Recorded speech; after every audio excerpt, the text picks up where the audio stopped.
बाकी है कि ये मेरा आने का यहाँ मकसद एक ही था कि ये हमारा असेंबली का कॉम्प्लेक्स है, बड़ा पुराना ये काम था और पिछले 6-7-8 साल से इस पर काम हुआ ही नहीं। और यहीं से आप अंदाज़ा लगा लें कि जो लोग कहते हैं बहुत काम हुआ, इतनी बड़ी बिल्डिंग कि आज तक कंप्लीट नहीं हुई। और आप देखिए ये अब हमने शुरू कर दिया इसको, असेंबली कम्प्लेक्स को। ऑनरेबल स्पीकर साहब भी इसमें खुद इंटरेस्ट ले रहे हैं, इंटरवीन कर रहे हैं, और ऑनरेबल चीफ मिनिस्टर साहब भी खुद यहाँ उन्होंने विज़िट किया था और एक मीटिंग भी लेके पूरी एक साफ डायरेक्शन है कि इसको जल्दी कंप्लीट करके हम चाहेंगे कि जल्दी से जल्दी बने और आप लोगों के लिए बैठने के लिए भी अच्छी जगह यहाँ बनेगी। और हाउस आगे वहाँ जहाँ बैठते हैं पुराना हाउस है, बेशक तो हमारा वो हेरिटेज है, हमारे बुज़ुर्गों की वो विरासत है, बट काफ़ी वो कंजस्टेड हो गया है, बैठने में काफ़ी मुश्किल होती है, कंफर्टेबल नहीं है। तो यहाँ बैठ के एक तो हमें एक ऐसा माहौल मिलेगा जो लेटेस्ट टेक्नोलॉजी से बनी हुई असेंबली जो है वो आपको दिखेगी। जैसे दिल्ली में अब आपको नया पार्लियामेंट है वहाँ पे बनी है, तो काफ़ी चीज़ें उसमें मॉडर्न हैं, तो लिहाजा एक मॉडर्न असेंबली जम्मू कश्मीर की ये बनेगी और उसी को देखने में आया था। और ऑफिसरों को साफ आपके सामने हदायत दे दी है कि क्वालिटी से कोई कंप्रोमाइज़ नहीं होगा। कोई भी ऑफिसर ये सोचेगा कि ठेकेदार के साथ मिल जाऊंगा और क्वालिटी के साथ कंप्रोमाइज़ करूंगा, रत्ती भर भी नहीं होने देंगे हम। और अभी भी मैं अपने 1-2 थोड़ा लेट पहुंचा इसलिए क्योंकि मैंने 1-2 PWD के ऑफिस थे, वहाँ मैं सरप्राइज़ विज़िट पे गया था और वहाँ देखा और मैंने एक सिस्टम जो बिगड़ा हुआ उस सिस्टम को सुधारने की कोशिश कर रहे हैं।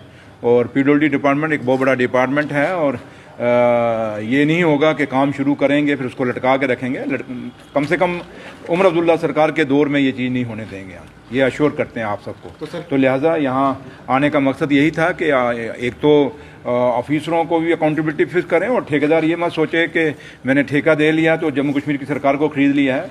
अगर कोई एक आधे इंजीनियर को खरीद लेगा तो कोई बात नहीं, वो इंजीनियर भी जाएगा तो ठेकेदार भी जाएगा, लेकिन गवर्नमेंट को नहीं खरीद सकता। उसको काम अपना कंप्लीट जो टारगेट हमने दे दिया है उससे एक दिन ऊपर नहीं होने देंगे, एक दिन क्या 1 घंटा भी ऊपर नहीं होने देंगे। तो सर इतना लंबा अरसा हो गया, क्या लगता है आपको, क्या रीज़न हो सकता है, क्यों? रीज़न यही है, मस्ती, ऑफिसरों की मस्ती है, डिले है और पूछने वाला कोई नहीं था।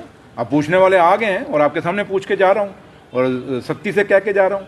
हम बुके लेने वाले सरकार नहीं है, हम काम करने वाली सरकार है। और इसलिए मैं ना तो हम चमचागिरी करें तो ना हमें पसंद, ना हमें बुके दें तो ना हमें देने पसंद है।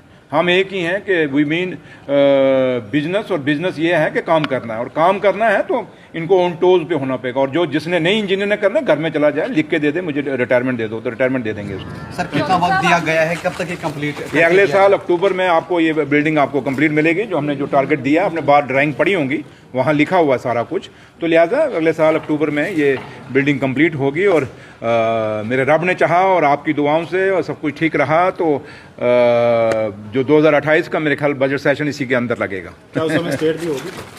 स्टेट तो ये सुनील शर्मा साहब को पूछना है, LOP साहब को।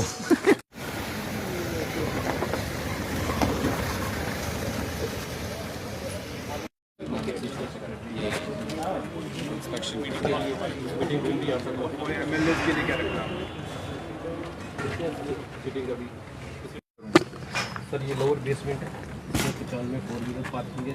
जो मुझे वो छोड़िए, मुझे काम दीजिए, बताइए क्या है ये लोअर बेसमेंट। चलें अगले साल अक्टूबर 2027 ये देख लीजिए। सरदार साहब कौन है आपका कॉन्ट्रैक्टर, बुला लीजिए, उनको आना चाहिए था। वो इतने बड़े नहीं है जनाब, अगर इंचार्ज मिनिस्टर आ गया he should be here. Doctor की सर